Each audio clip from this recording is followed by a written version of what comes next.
Maddie, welcome back. Thank you for attending our third session, Strengthening the Movement. I'm Carly McKay, the projects manager at Faunalytics, and I'm excited to introduce the next set of speakers.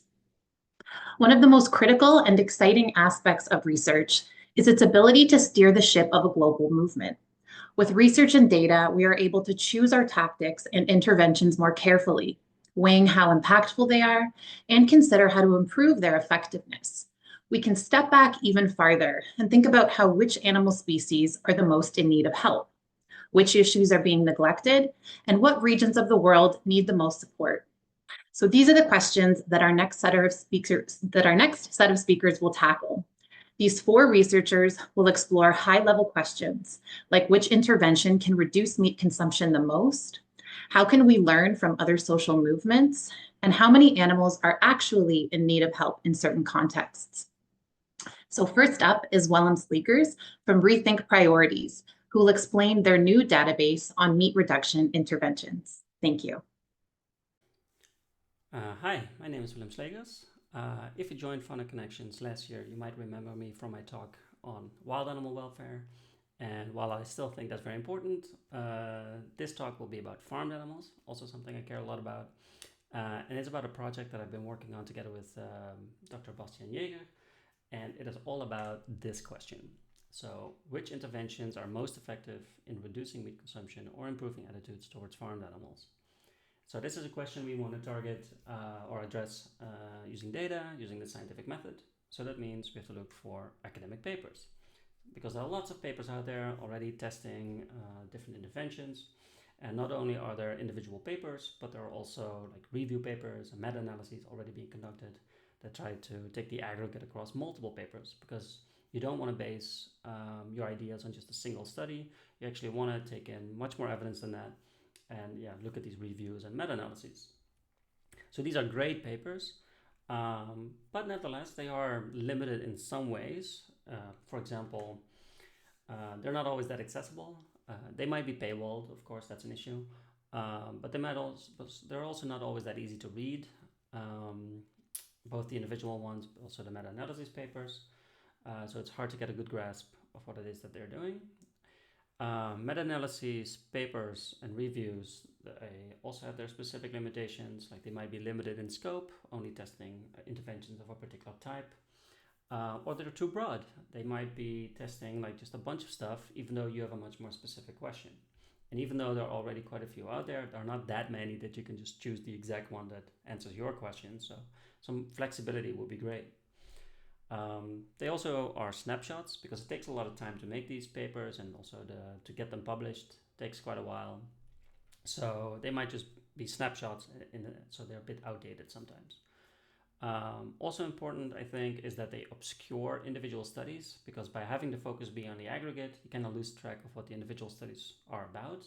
And it is a really good idea to actually know what kind of stuff goes into the meta-analyses. But it's kind of difficult to do, because you have to like look at the individual studies, find the papers, and go through them, because it's not always shared they're not able to share it in the papers themselves.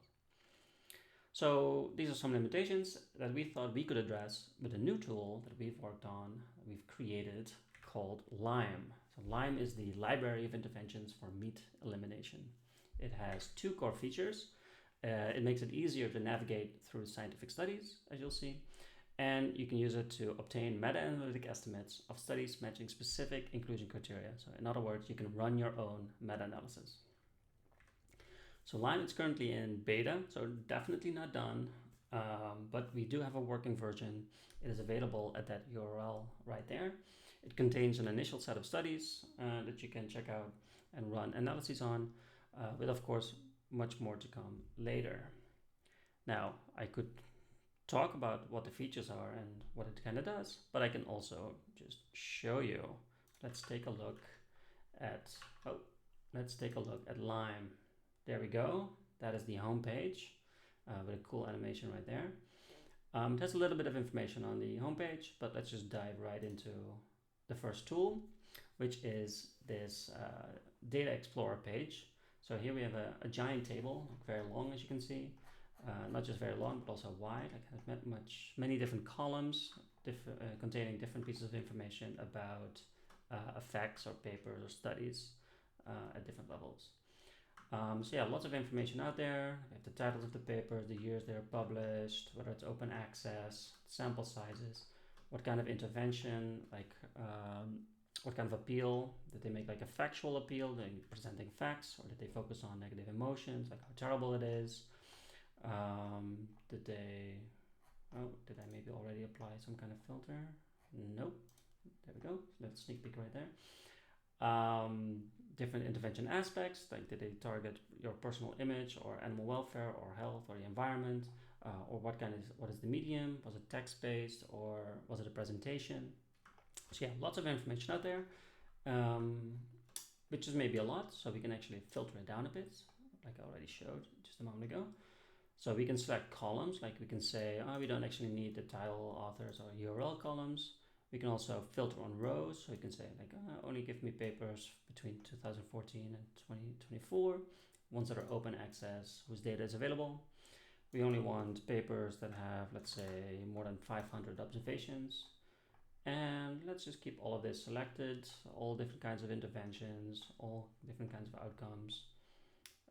Let's say, let's not look at country just yet, or let's also not look at the effects yet. We have the meta-analysis in a moment for that. So let's update the table, and now it's a lot more manageable, like smaller, with much less information. So it's manageable. We can get a bit of a grasp here of what is out there. So you can look at the individual pieces of information like this.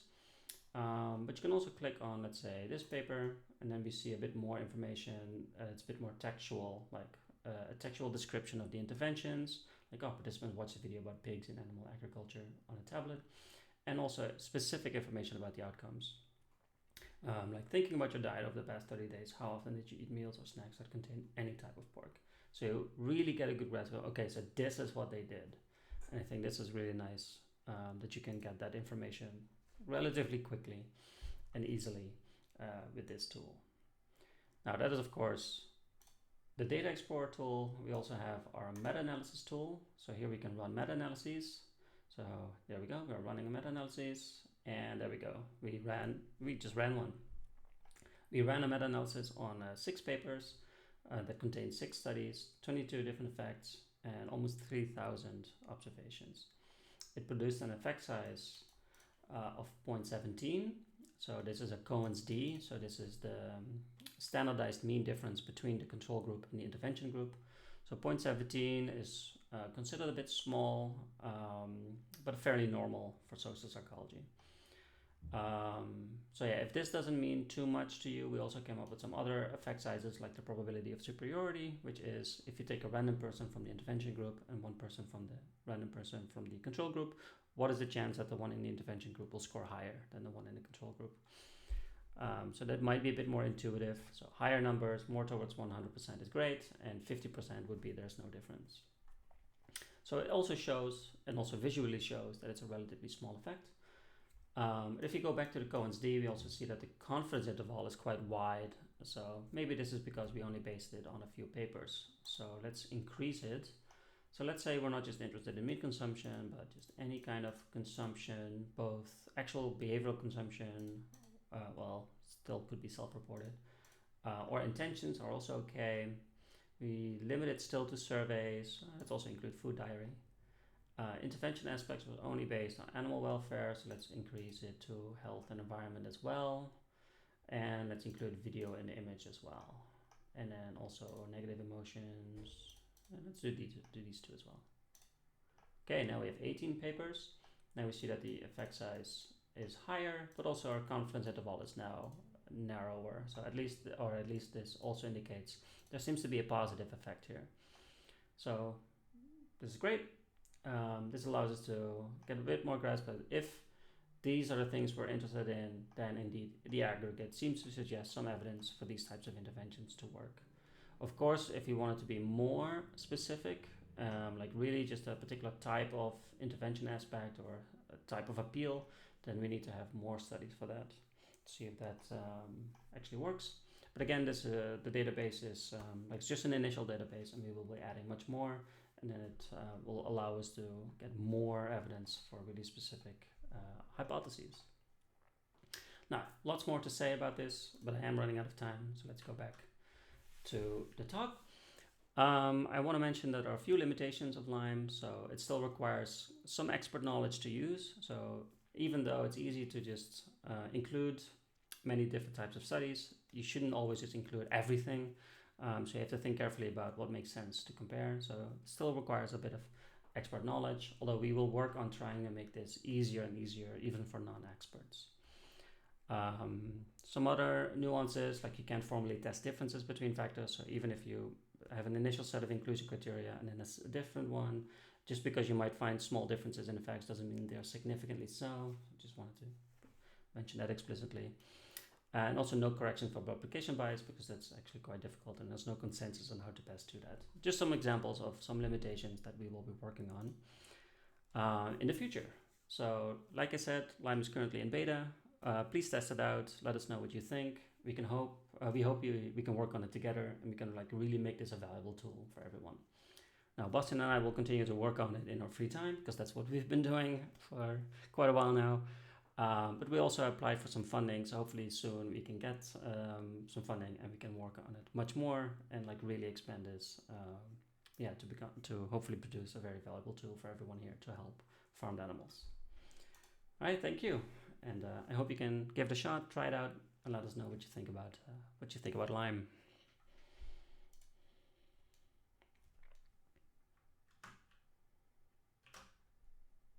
Wonderful presentation, Willem.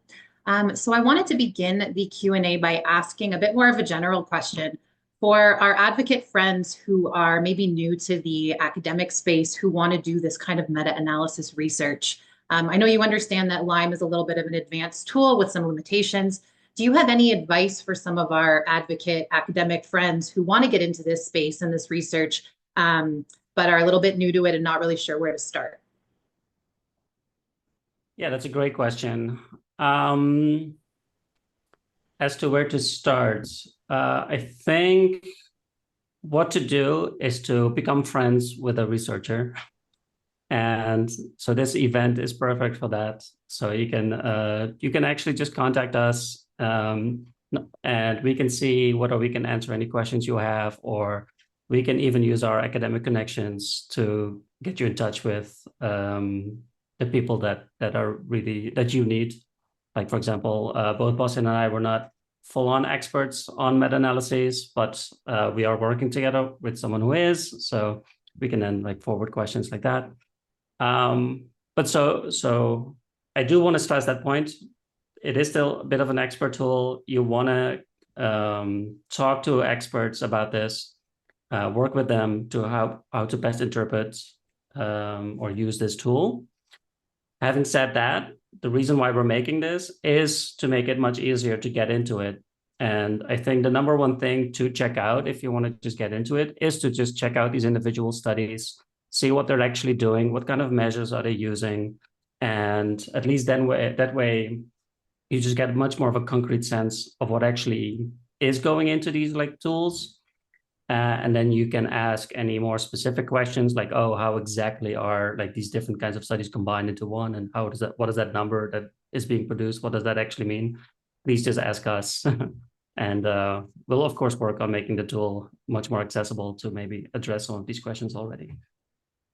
Thank you so much. That actually provides a bit of a nice segue to another question we have here. Have you gotten any insights on reducing meat using this tool? I would love to say yes, but I cannot say yes just yet. And the reason is we shall just need to increase the database. So right now we have about 40 papers, and there are like so many more out there. So to really make any conclusions that I would like to just share and say like, hey, focus on this, I would like to see a little bit more data just yet. So for now, this is more of a reason to, this is a tool that you can already use to figure out the specifics of single studies, but to make like really sweeping conclusions about like, hey, we should all be focusing on this intervention, it's not yet right there just yet. Thank you very much. So that looks like all the time we have. There are some more questions. So for folks who ask questions and still want some answers, please do head over to the breakout session after this session where all of our speakers will be there and we can have some more chats. So next up, thank you so much again, Willem. We really appreciate your time and your beautiful insights. Next up, we have Max Carpendale, a researcher who has experience across the advocacy sphere, including Animal Ask, Rethink Priorities, Animal Ethics, and Animal Charity Evaluators. He will present on how social movement theory can inform our choice of interventions and tactics. Hi, I'm Max.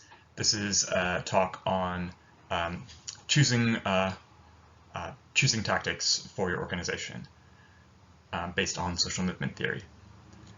I'll say a quick word about the organization that I work for. So I work for Animal Ask, and we're sort of research consultancy or rotating research department for other animal advocacy orgs. So we offer assistance to organizations that are looking to start a new campaign, want to do something that will help more animals, and are open to a wide variety of things, or that are already working on something effective and have sort of a key research question they want answered. So you can see our past work on our website, and if that intrigues you and you think there's something we could help you with, please be in touch. All right, so this talk is based on a report on social movement tactics that we did. So here we're defining a tactic as specific methods that an organization might use to whip up public support or apply political pressure when conducting a campaign towards a given ask. So it's more focused on sort of like protest tactics rather than maybe very like inside game tactics. Yeah. So yeah, different ways you might conduct a protest, or different ways you might kind of apply pressure or whip up public support. So initially we had thought of doing a lot more research on this and trying to evaluate tactics in a more fine-grained way, like try to say, you know,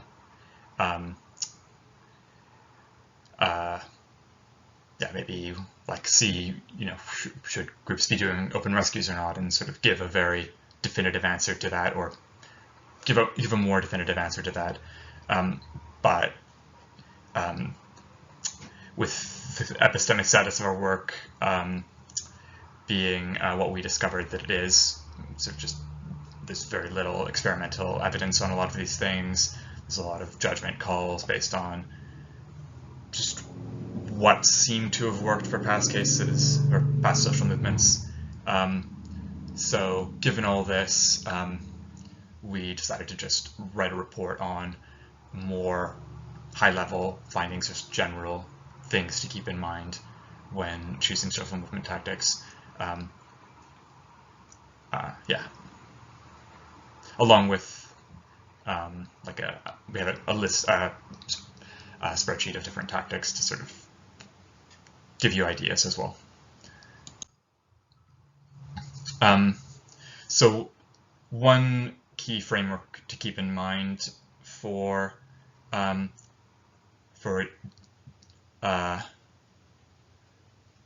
choosing tactics is this is a bit of a mouthful, but the DWUNC framework. So there's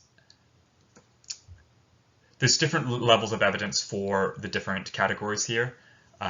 So like numbers is probably the best supported, but I think there's at least like a fair bit of plausibility to a lot of these, even if there is limited evidence.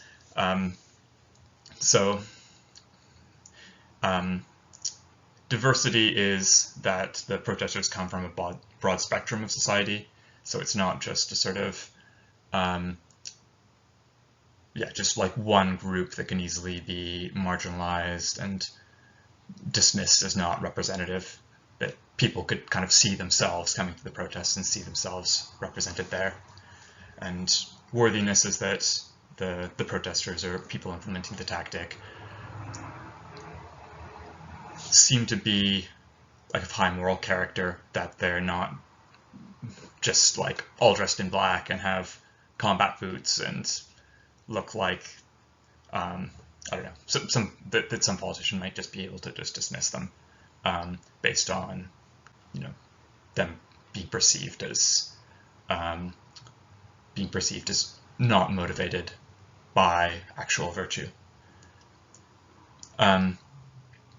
Unity is them sharing as like a common purpose, that you can't sort of just say they're, you know, they haven't made up their mind. We can, you know, you can come back to us when you actually have an idea.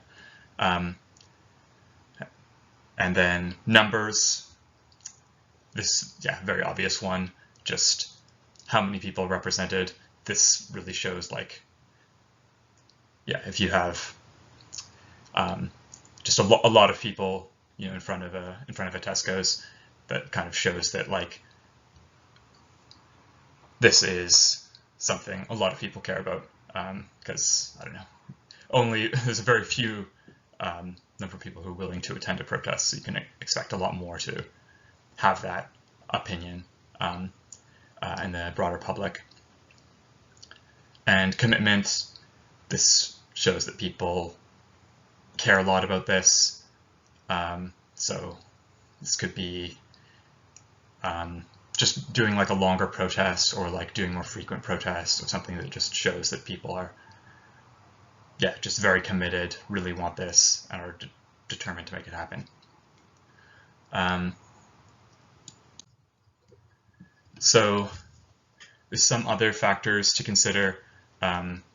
So like, and this is not an exhaustive list, but like action logic is sort of if the action that you're doing makes sort of in itself communicates the goal that you're trying to achieve. So in this picture, we see people giving water to animals being transported, and so this is an act of civil disobedience.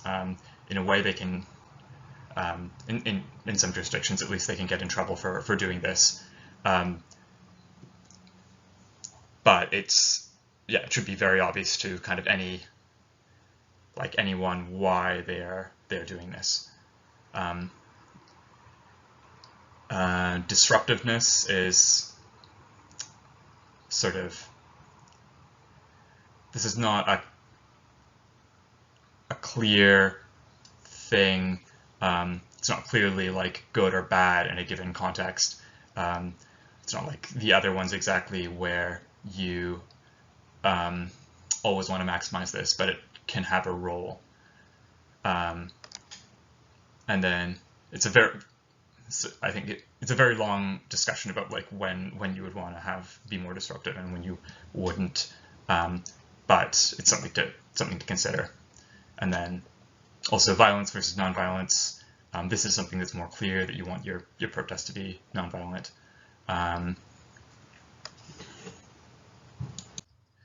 So now I'll turn to tactical innovation and diversity. So this is sort of a meta note about tactic selection. This is based on sort of some analysis of past cases, not experimental evidence, but this is what sort of social movement theorists have argued based on examining past cases. So like tactical innovation and tactical diversity are helpful. So tactical innovation is sort of, yeah, coming up with new tactics, and especially sort of adapting tactic, like choosing the right new tactic for the right case. So sort of keeping up with the target in that way. And tactical diversity is using a variety of different tactics, not necessarily as one organization, but sort of as an ecosystem, giving a sense that there is sort of an impending crisis happening, and like a lot of things kind of moving towards this common goal.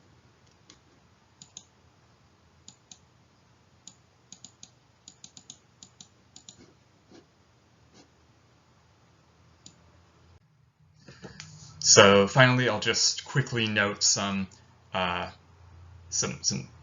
takeaways. So yeah, I guess the idea is just kind of consider like some new potential tactics, some new ways that you can do that corporate campaign, have that protest, and yeah, at a minimum. And we have a tactic spreadsheet that has some of our thoughts. If you want ideas, there's lots of other lists of tactics as well. Always like brainstorm and adapt it to your local context.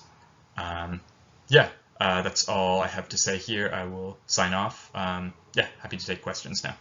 Thank you very much.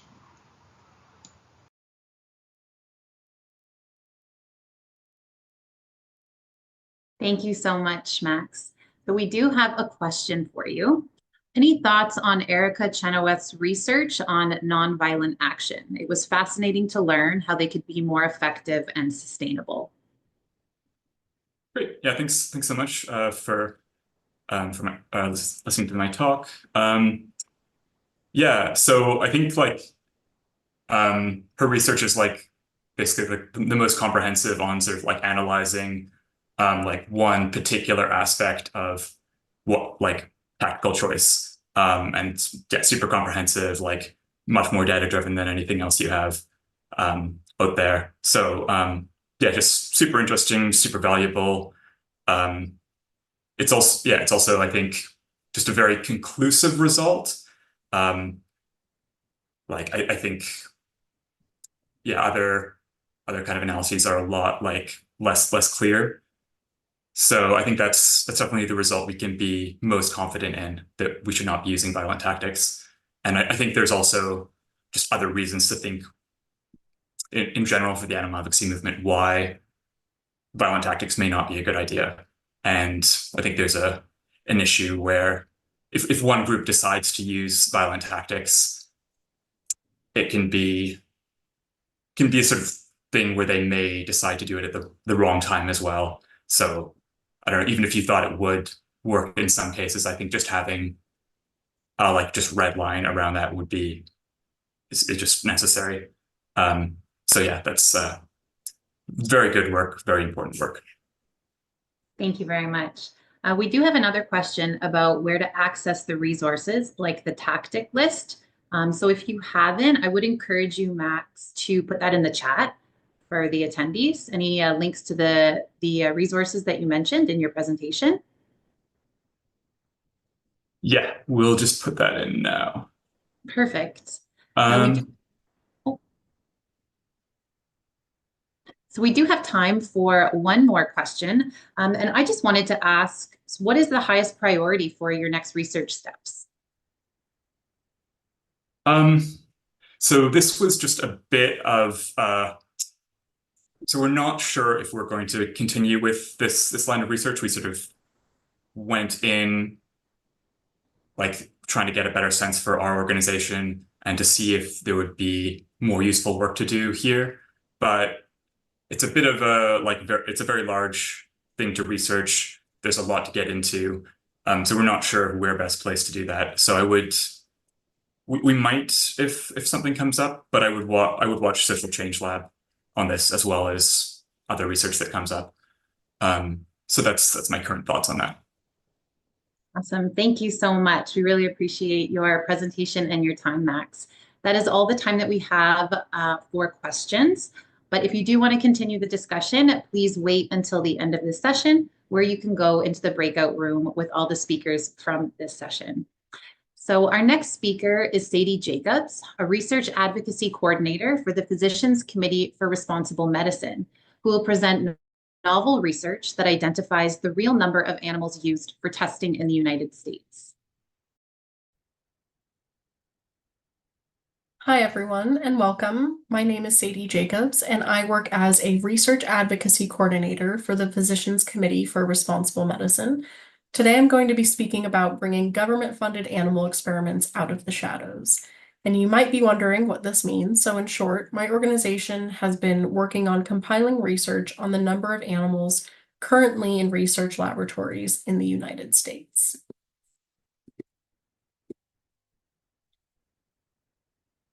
So first, I will give you some background information and discuss the problem at hand. I will discuss current laws and policies surrounding the issue and what's currently being done.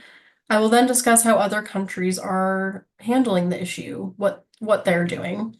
And then I will get into our research as well as the data gathered. This includes the methods we use to get the data. And finally, I will discuss the solution and most importantly, what actions you as advocates can take. So let's get started. Currently, the National Institutes of Health, or NIH, does not accurately track the number of animals used in agency-funded experiments. What does this mean? It means that any animals that are currently in research laboratories throughout the United States are not accurately counted, if counted at all. As you can imagine, if you have ever thought about animals in labs, there are a lot of them. And by a lot, estimates range from 10 million to 110 million in any given year. And the vast majority of those animals being used are used by federally funded labs. This means taxpayer dollars. But why is the lack of accurate data a problem? We believe that understanding how many animals are used is essential to creating research priorities and improving patient outcomes in humans. These animals are being used in experiments ranging from biomedical, military, agriculture, behavioral, and cognitive research, and chemical and product testing. And the US government has stated that it's committed to reducing reliance on animals in research, and the scientific community is supposed to be committed to the replacement and reduction of animals in labs. However, if we don't have the numbers, Americans, aka taxpayers, have no idea whether the United States is achieving that goal on a national level. So what is required of labs currently? The Animal Welfare Act is a federal law that calls for the humane treatment of certain warm-blooded animals that are used in research. It covers dogs, cats, non-human primates, guinea pigs, hamsters, and rabbits. That means that under the AWA, rats, mice, birds, cold-blooded animals like insects, fish, reptiles, and amphibians are not considered animals under the law, which means that they are not protected under the law. The United States Department of Agriculture, or the USDA, works within the Animal Welfare Act to perform inspections and monitor laboratories throughout the United States. The USDA requires accurate annual reporting of animals covered under the Animal Welfare Act and posts this information in a public database. However, the Animal Welfare Act only covers about 5% of all animals used in laboratories. And the difference here between USDA labs and NIH labs is that NIH labs are specifically funded through NIH, through the government, whereas USDA labs receive funding from multiple sources. For NIH labs currently, NIH only collects animal numbers every 4 years and does not request the total number of animals used. Instead, they simply request crude estimates. Further, the information NIH does collect is only available through Freedom of Information Act requests, which take time, know-how, and months to fulfill. So on the one hand, we have a government agency, the USDA, tracking numbers of animals, but those numbers only include animals covered under the Animal Welfare Act. And on the other hand, we have another government agency, NIH, tracking numbers every 4 years, which have been proven to be crude estimates and inaccurate overall. Additionally, that information isn't readily available to the general public. So what are other countries doing? The United Kingdom, Canada, and the entire European Union collect and publish detailed information on how many animals are used in research and testing every year. In the UK, annual statistics are posted on a government website. Each licensed facility must collect and store their own data, which is subject to inspection, and submitted online. All animals are counted except for cephalopods. In Canada, The Canadian Council on Animal Care publishes an annual report on the number of animals included in Canadian science for the purpose of research. This includes all vertebrates and cephalopods. And finally, in the EU, they can't count numbers of animals that are used each year in testing. And I will note that the EU is unique in that it does have a set goal for full replacement of all animals used in scientific and educational purposes, and all vertebrates are counted as well as cephalopods. So let's get to our research. Using the Freedom of Information Act, copies of all facility and species inventory from November 2019 to December 20th were obtained, and that data was manually entered from PDFs provided by NIH into a spreadsheet and analyzed. So what did we find? The data analyzed showed that there are 1,056 unique physical laboratories from 822 registrations with NIH. This means that certain registrants maintain and operate more than one lab in any given place. 19,700,425 vertebrate animals are being used or housed in U.S. government-funded facilities at any given time each year. As you can see here, we counted over 10 million mice, over 5 million fish, almost 900,000 rats, and 62,000 birds. What is troubling is that there were 400,000 cages, tanks, and racks reported by labs, making an accurate calculation of actual animals impossible. I should note here that it makes it impossible because there are no guidelines surrounding the number of animals that can be caged together at any time. So you can see how an accurate count is difficult. I also want to emphasize here that this is a small snapshot of how many animals roughly are in NIH-funded labs at any given time. Many animals don't live out a full year of life, especially smaller animals like mice, rats, and fish, the most commonly used species. So the total number used is likely closer to 100 million. So what are we doing about it? Earlier this month, Representatives Lisa McClain of Michigan and Don Davis of North Carolina introduced the Federal Animal Research Accountability Act. And the act would direct NIH to develop a long overdue system for accurately reporting the number of animals used by research facilities, some of which receive hundreds of millions of dollars each year from the agency. With this legislation, NIH-funded labs would annually complete a one-page form that includes the total number of animals bred, housed, and used in the previous year, sorted by species, as well as pain and distress. NIH would then make the annual reports available via an agency website. As far as actions you all can take, start by contacting your members of Congress. That includes sending emails, calling, and meeting with them in person. You can write op-eds or letters to the editor of your local newspaper. And most importantly, we encourage all of you to talk with people close to you or groups that you are part of in order to encourage others to contact their members of Congress.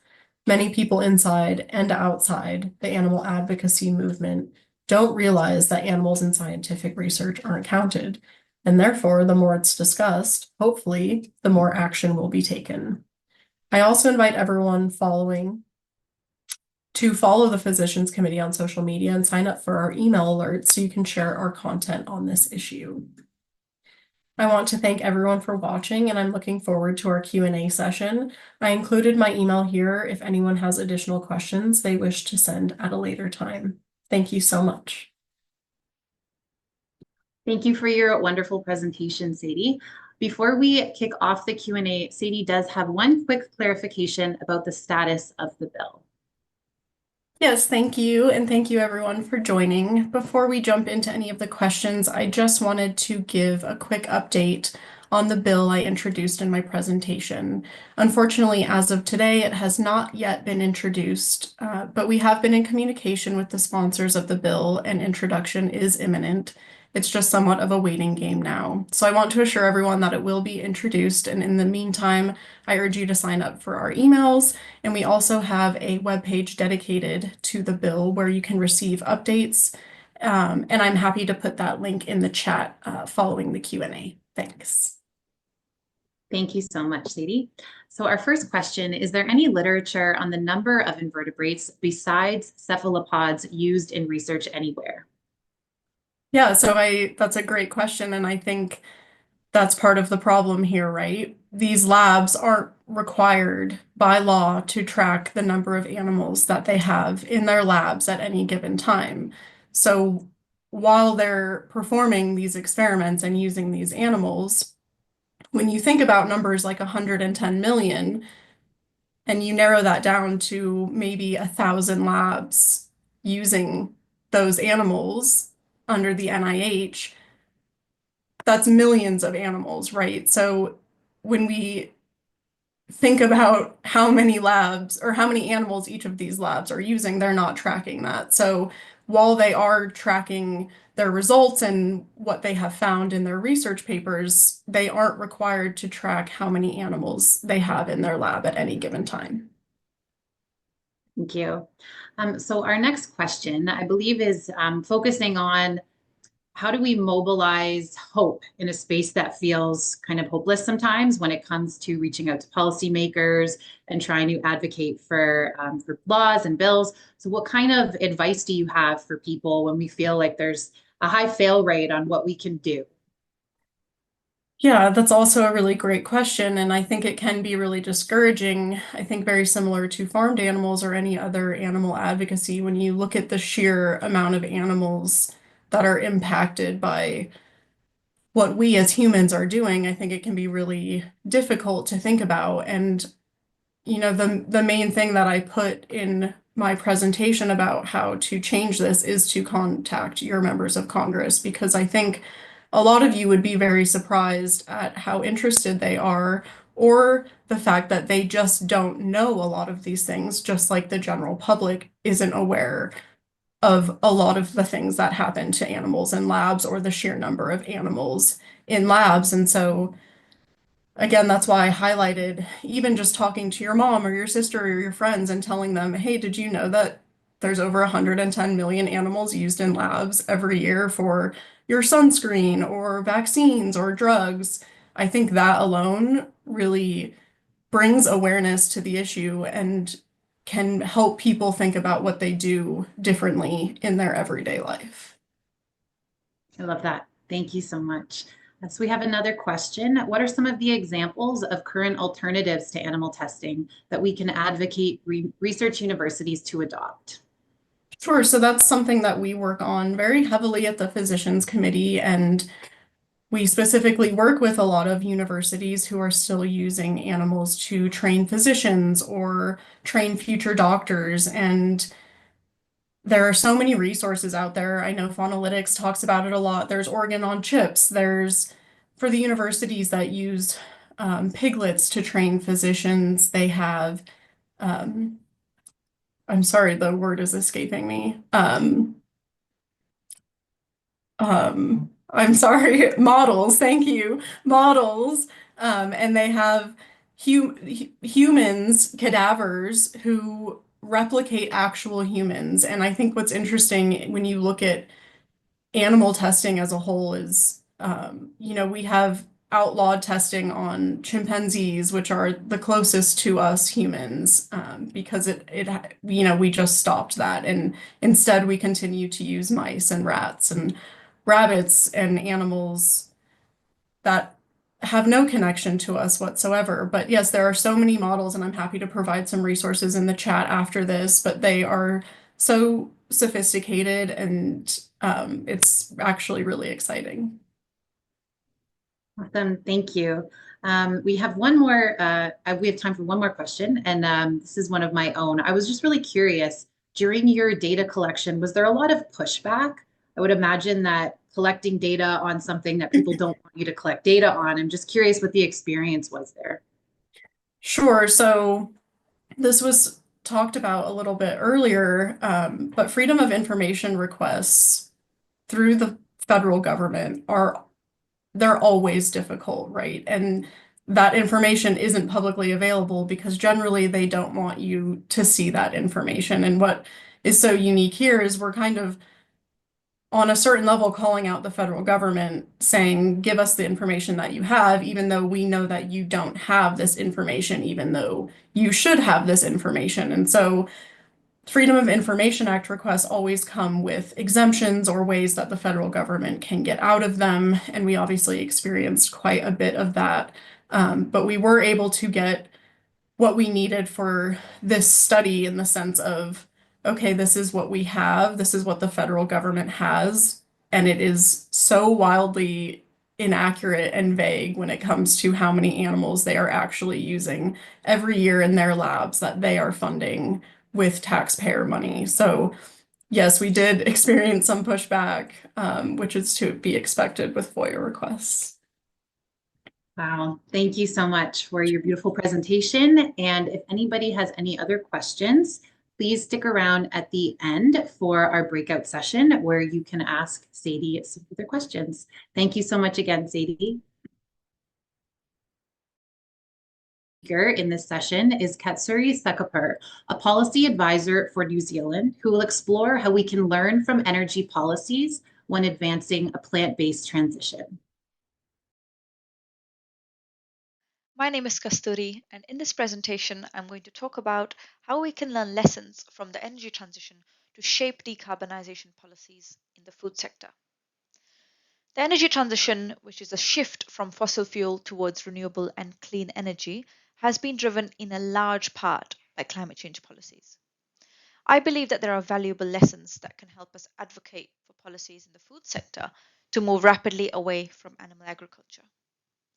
The research is from my master's thesis that I completed a year or so ago in global climate and energy policy at the University of London. I have worked as an energy engineer in the renewable energy space, and I now work in energy policy in government. I'm going to do three things in this presentation. First, I'm going to provide a background and context for the energy and food transitions. Then I'll talk about the methodology and policy framework that I developed to compare the two sectors.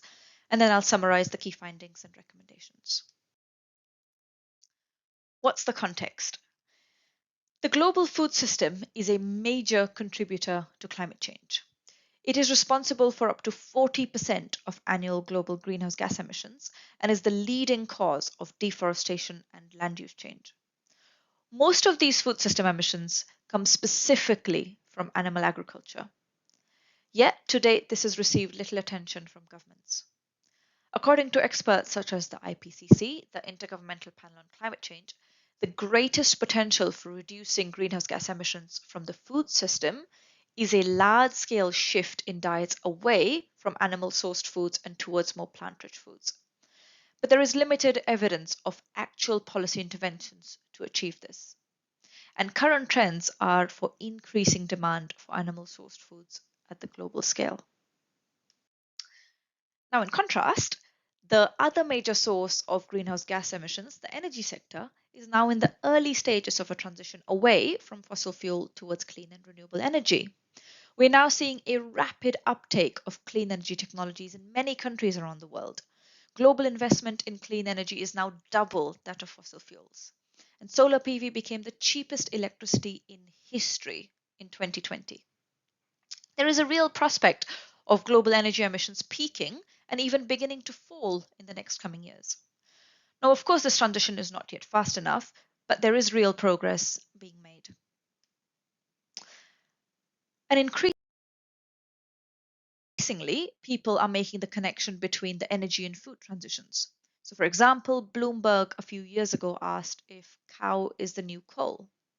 And at least when I did this research a couple of years ago, there wasn't much academic work that explicitly looked at the links between the food and energy transitions for the purpose of climate action.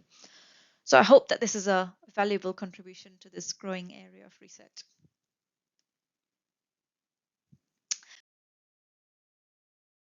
Moving on to the second part of the presentation, the method and the policy framework. So for my research, I used a comparative analysis approach. I first did a literature review to understand the policies implemented in the energy sector with a focus on the electricity sector. I categorized them into 6 mechanisms in 6 buckets and identified if there were any comparable examples in the food sector. But these were a bit more hard to find. I do want to acknowledge that the two sectors are clearly different in many ways, but there are important similarities when it comes to political influence, to market incentives, to social attitudes that I think makes this discussion quite interesting. I'm now going to take you through the main output of my research, which was this policy framework. The first bucket of mechanism that I identified was targets and signaling. So in many cases, governments set clear targets for, say, an amount of clean energy they'd like to see by a certain date. Sometimes that was aspirational, sometimes that was in law. And that was a key step in signaling to the private sector, to financial institutions, to society that they were serious in making this happen. The second was regulation. So governments can set minimum standards, or they can just outright prohibit or ban certain activities. So, for example, the Environmental Protection Agency in the US regulates power plants for things like emissions, pollutants, waste, particulates. Innovation and R&D. So governments invested in early R&D stages when the technologies are still higher risk and more expensive compared to more established technologies. Governments can then support the demonstration of these technologies in the real world and pilot plants outside of laboratory settings.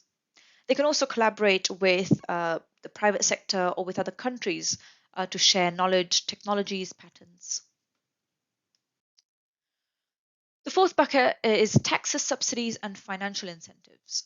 This can be in the form of carbon pricing or carbon markets. The EU's emissions trading scheme is a great example of this.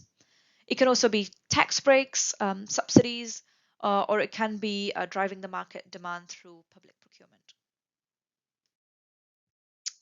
The fifth is providing information to consumers. Now, this can be done through educational programs, guidelines, including information on school curriculums, or it can be by a combination of a few mechanisms. So you can regulate to have labeling on products or technologies.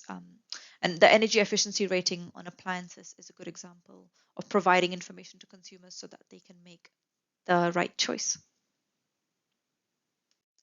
And finally, behavioral incentives. So governments can implement mechanisms which encourage the behavior change that they want to see. This can be done through providing discounts or financial incentives which reward good behavior. So time of use tariffs are a good example of that, where consumers might get a discount or cheaper electricity if they use it outside of peak demand periods. But it can also be things like competitions or setting goals. So this was the policy framework that I developed. Moving on to the final part of my presentation, the findings and recommendations. The first finding was that climate policy has been a key driver of the energy transition, and it can be leveraged to reduce animal agriculture. There is no pathway to addressing climate change without substantially reducing animal agriculture and reducing the number of farmed animals. So we know that techno-fixes like methane injections, even if successful, will be insufficient to reduce emissions by the amount that we need. A study by academics from Oxford, Stanford, and Minnesota universities found that even if we were to stop burning fossil fuels today, food sector emissions alone would exceed the 1.5 temperature goal and make achieving the 2-degree temperature goal extremely difficult. So the recommendation here is to equip yourself with these arguments, because climate policy is a real opportunity for us to reduce animal suffering. The second finding was that the energy transition suggested that incentivizing the development of new alternatives is easier than penalizing incumbents. Governments played a critical role in shortening the time it took to bring new technologies to market.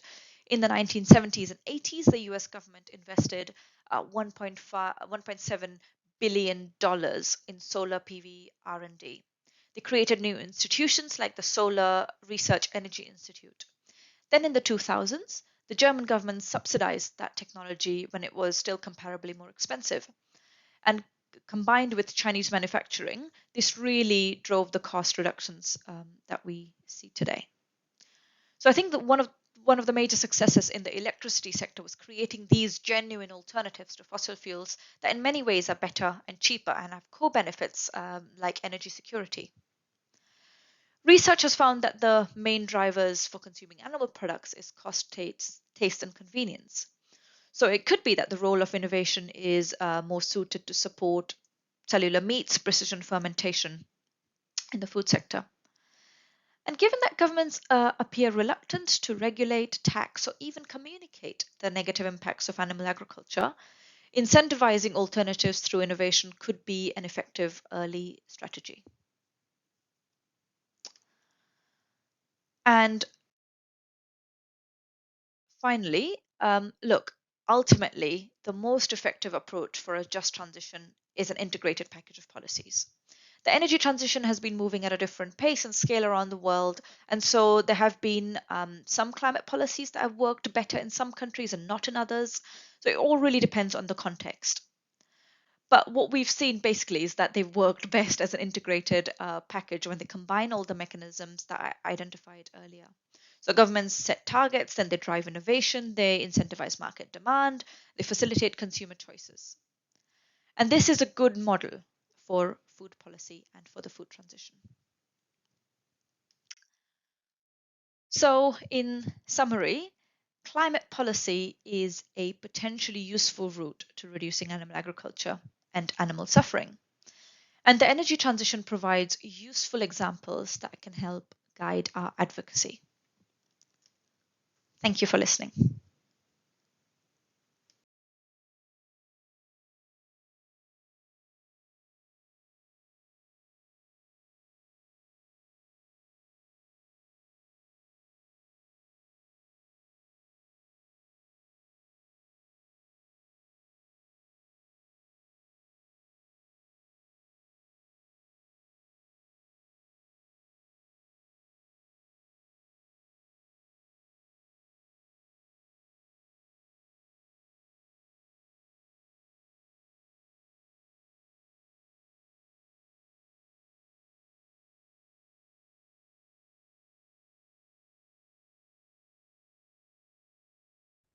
Thank you so much, Katsuri. That was a wonderful presentation and very informative.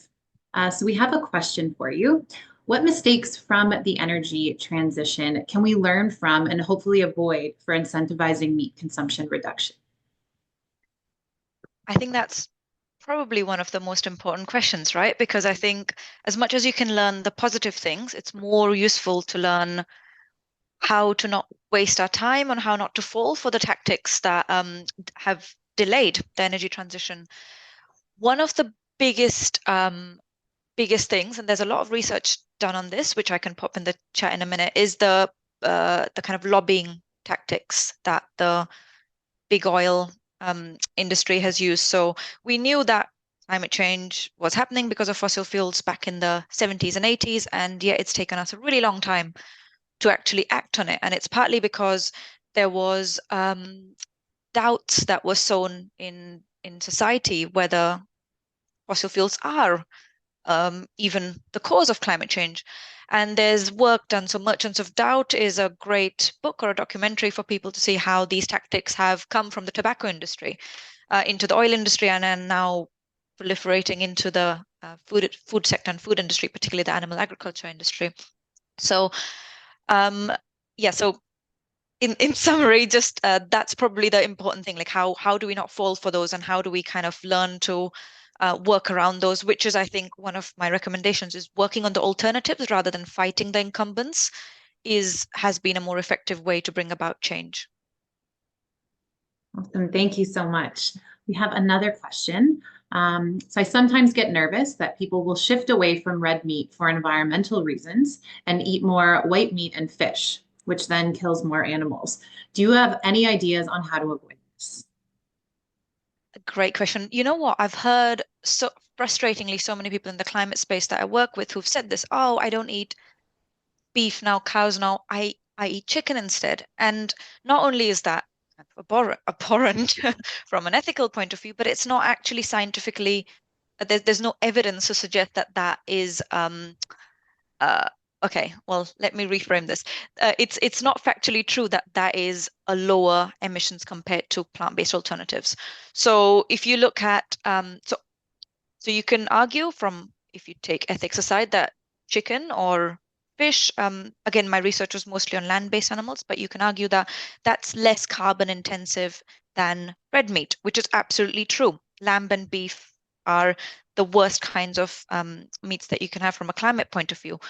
But if you compare it to that, it's better. But if you compare it to the equal nutritional value of plant-based alternatives, so tofu or vegetables or legumes or pulses, it's still really bad. There's Our World in Data have done, and Carbon Brief have done an excellent chart on this, which I can pop in the chat as well, which shows you just at the top, it's just beef, chicken, pig, all this stuff. And then right at the bottom, from a carbon intensity point of view, you see all the legumes and pulses, and it's all done based on nutritional value. The other thing just to mention here is when you look at emissions, it's really important to know that most of the emissions happen before transportation even starts. So it's all happening within the farm gate. So this argument that, oh, I eat local red meat or eat local chicken doesn't hold up from a carbon point of view. Thank you. Thank you so much. So that concludes our third session of the day. For continued discussions of any of these topics, please click on the link in the chat that is inviting you to the breakout room, which is being held in Google Meetings. All 4 speakers will be there. So if you had any further questions but didn't get a chance, please make sure to go out into the breakout room. Our last session, which includes a panel with Faunalytics researchers on how to conduct research and a lightning round of poster talks, will start at 4:10 p.m. Eastern Time. Thank you all so much, and thank you again to our incredible speakers for this session.